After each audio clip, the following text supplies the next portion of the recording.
Alright, what's going on everybody? Welcome back to another video here on the channel, and today we're going to be taking a look at what I think is a pretty positive announcement that is being made today by the US government, more specifically being made by the FDA. Now, most of the time when the government comes out and you see like a news story where it's like, oh, the US government is intending to phase out whatever, right? Pretty often it's them trying to like take something away from people for no reason, right? There's no actual benefit, no gain. A lot of the time it's a more like nefarious purpose. We've seen this plenty of times throughout the last decades. But honestly, I think this is one of the changes that they've made that I see the most positively in recent memory. This is something that a lot of people have been calling for years, right? I mean, you look even around like the rest of the world at like a lot of other similar countries to the US, like in Europe or Canada, Australia, all these other places, right? You'll notice there's like a very massive difference in the health levels between people in the United States and people in, say, France or the UK or Ireland or wherever, right? Like, Americans, we've dealt with this, like, stereotype of, like, oh, Americans are a bunch of fat, unhealthy pieces of shit, ha ha ha. They eat literal poison and garbage, and I guess this announcement here today is one of the moves that the government is taking to actually prioritize American health a little bit. I can't remember very many rulings in my life that have been similar to this, but the FDA announced today that they will be rolling out a plan over the next couple of years that will phase out a lot of different popular food dyes and additives. You've probably seen posts about it on social media where people are like, oh, red 40 is poisoning your child, it's horrible and everything, right? Well, finally, it looks like something is actually being done about this. Now, the science has been out there for quite some time on this, and even more recently, there's been even more science and studies that have been done to show that this stuff definitely has a very negative contribution to the country's health. So, the fluorescent red of Flamin' Hot Cheetos, the brilliant teal of Mountain Dew Baja Blast, and the colorful rainbow of Skittles may soon be dimmed. The Food and Drug Administration is phasing out the use of petroleum-based synthetic dyes by the end of next year. The agency announced on Tuesday, quote,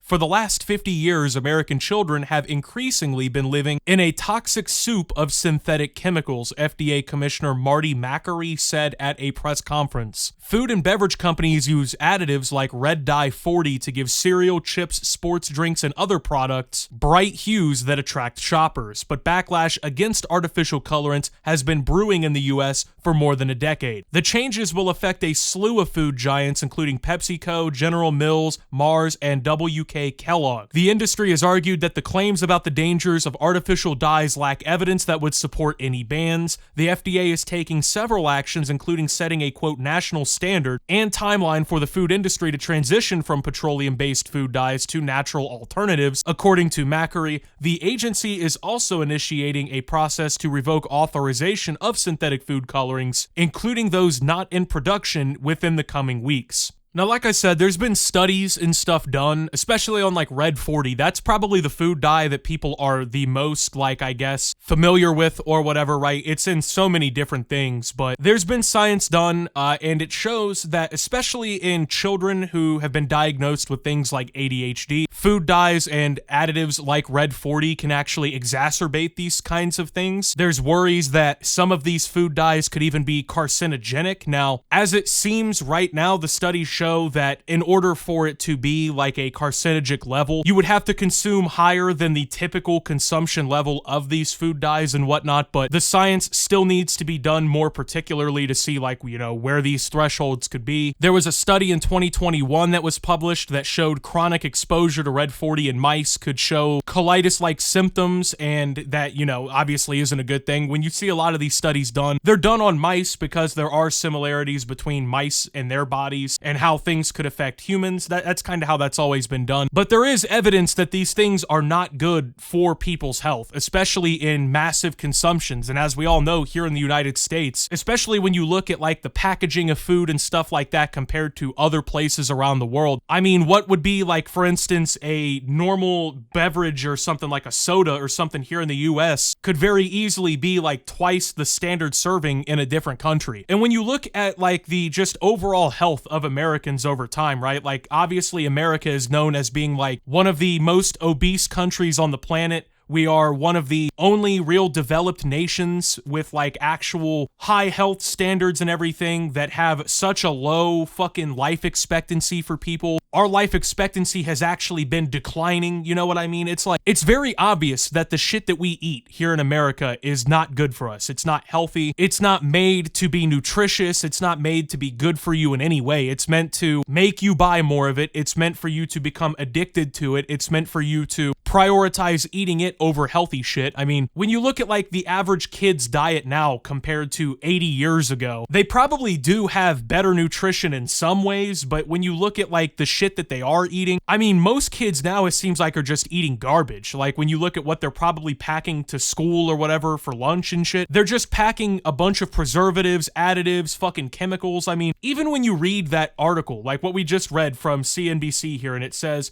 like, I can't believe that this isn't even more of a thing that people focus on, but it's like petroleum-based synthetic dyes.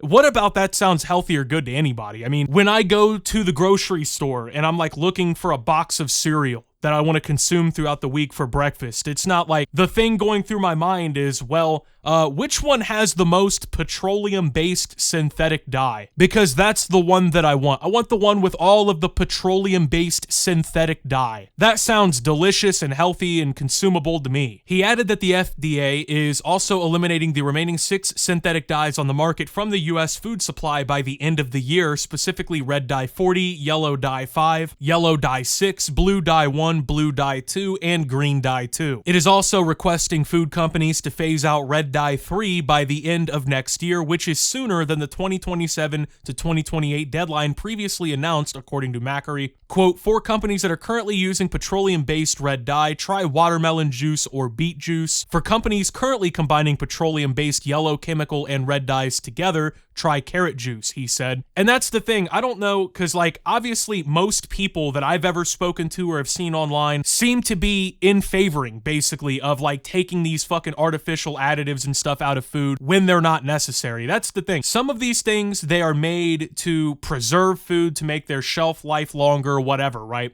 And there are benefits to some things being added, like additives and stuff like that, but as far as these food dyes, I think what a lot of people don't realize is it's not adding nutritional value, it's not making the food better or any different. Literally all it does is change the color of food so that it's more enticing. For instance, when you look at a box of like Fruit Loops or something, obviously like it's a very kid-centric cereal, Fruity Pebbles, right? Kid-centric cereal. They're all real bright colors because of these dyes. Like all of the cereal, like shit is colored to be that way because the brighter color attracts children's eyes more and it makes them bother their parents to get it. It's literally just scientifically designed to be more purchasable. It's not making the food better. It's not making it taste good, anything. In fact, it's giving possible side effects and harm to people in society, all so it can be more purchasable. That's literally all it is. I mean, once again, look at all these other countries around the world. Like, do they seem to be missing these food additives and these dyes in their shit? No, they're just using natural shit. They're using natural dyes, which I think a lot of people forget sometimes that shit exists. Like, we don't have to be putting petroleum-based synthetic food dyes into all of our food supply to make the colors brighter and make it look cooler, when every other country, like, oh yeah, what, the Fruit Loops are gonna get a little bit more bland looking, the color's gonna be a little bit different. Who really gives a fuck? You know what I mean? Like, is that really what we're concerned about here when it comes to our food supply? Should we be worried about how cool the food looks instead of how nutritious it is, what health benefit it provides to you, how it fuels your body? You know what I'm saying? Now, the thing is I think that even though, like, I think this is a good thing. I think removing these food dyes will be a good thing long term. It will hopefully have good health benefits long term for the American people. It will hopefully long term make our lives better just from getting this shit out of the food supply. But at the same time, this isn't like the miracle cure-all. You know what I mean? It's not like the FDA bans these food dyes and all this shit, and then suddenly, overnight, you know what I mean, the obesity rate drops to 0. America is perfectly fine again, right? Like, we obviously have much more work to do when it comes to our collective health and our societal health and well-being and shit like that, right? But this is, I think, a very good first step. I think this is something that most people can get behind. The science has already been well available for decades in some instances now about the effects that this shit can have on people, especially children. And honestly, I wish this was done like 20 years ago. You know what I mean? Like, it's not like when RFK and like Trump got elected and whatnot and got into office that like suddenly everybody realized like, oh, food dyes are a bad thing. There have been people talking about the negative implications of this shit forever, you know? People have been talking about this for a while. And then now you see, like, they say the companies are coming out, there's no evidence to show that, you know, this needs to be done for the health of people. As if anyone should be believing these billion-dollar corporations who literally profit from doing this, right? Obviously, they have a massive financial incentive to tell you, oh yeah, you know, the petroleum-based synthetic food dyes that we're feeding your children every single day. Of course it's not disrupting their brain chemistry. Of course it's not fucking with them. It's not exacerbating any conditions they may have already. It's not a possible carcinogen, you know what I mean?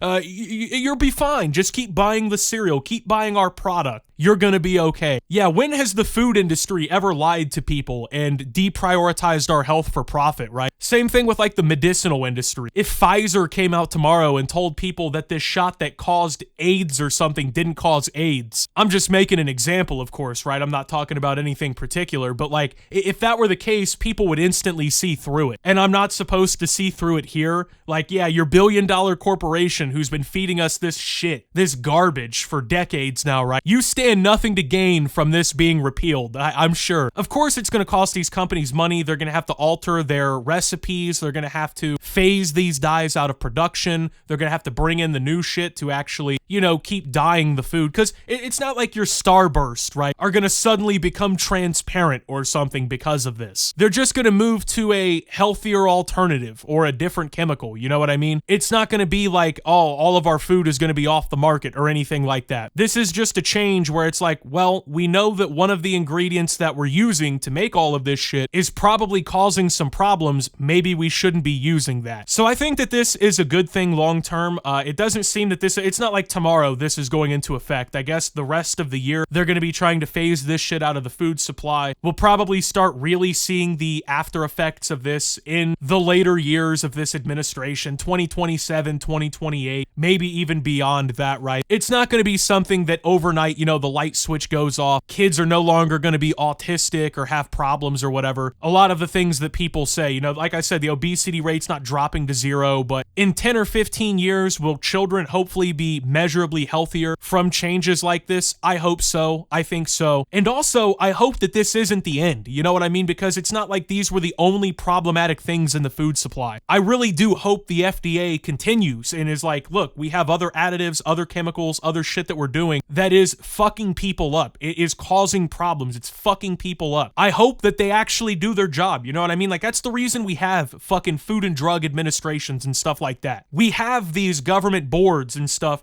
because they're supposed to be looking out for us. And I think we can all agree for the 99.9% of the time that they're not looking out for us, it is very nice to see like the 0.01 or whatever percent where they finally make a decision that people can get behind. And it's like, wow, why did it take us 25 years of arguing to do this? But anyway, I think this is actually a W for America. Hopefully this will be a catalyst that helps us get our health under control. It is obviously the same thing basically that every other country like us has already been doing by trying to prevent this shit from being overconsumed. But anyway, with that being said, thank you guys for watching. If you did enjoy, make sure to leave a like. Subscribe if you're brand new around here on the channel. Follow me over on Twitter and Twitch at @SubToOptimus. Make sure to check out Shoptimus down below. Thank you to my Watch Optimus subscribers. Your support helps the channel tremendously. And until my next video, guys, this is Optimus. Well, gonna go eat as much Red 40 as I can and turn my brain into a complete shutdown mode, and signing out.